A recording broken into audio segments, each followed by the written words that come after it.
Okay, so we're back on the start page and we're going to use this second wizard, the install firmware wizard.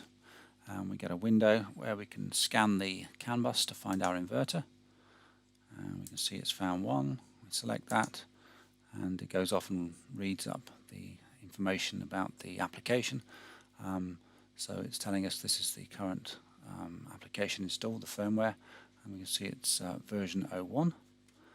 So we're going to move to the next page and select our new firmware. We can see that the current firmware is repeated again here for reference.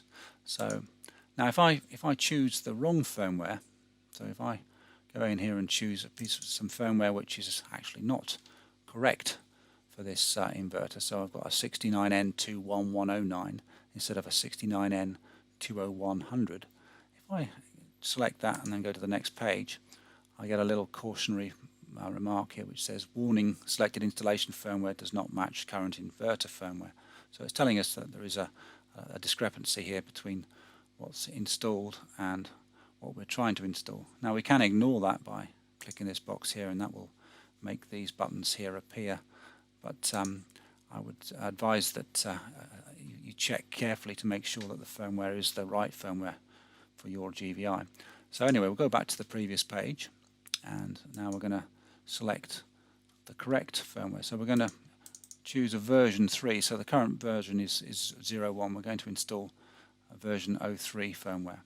So if I go to the next page, we now see the caution has disappeared and we've got a matching first part of our firmware. So on this page we can see that we've got the install firmware button, and we've got this little checkbox here which we can switch on and off, which basically, once the firmware is installed, will start the application. The application will start if you power off and back on again the GVI, but in this case it will do that job for us. It will start the application. So I'm going to leave it as auto start so that it starts it after we've installed, and I'm going to push the install button, and now we start to see the firmware being installed and the progress being reported here. You can see the states are changing as each of the records are being written down to the inverter. The process takes about 45 seconds, and we're almost 2/3 of the way.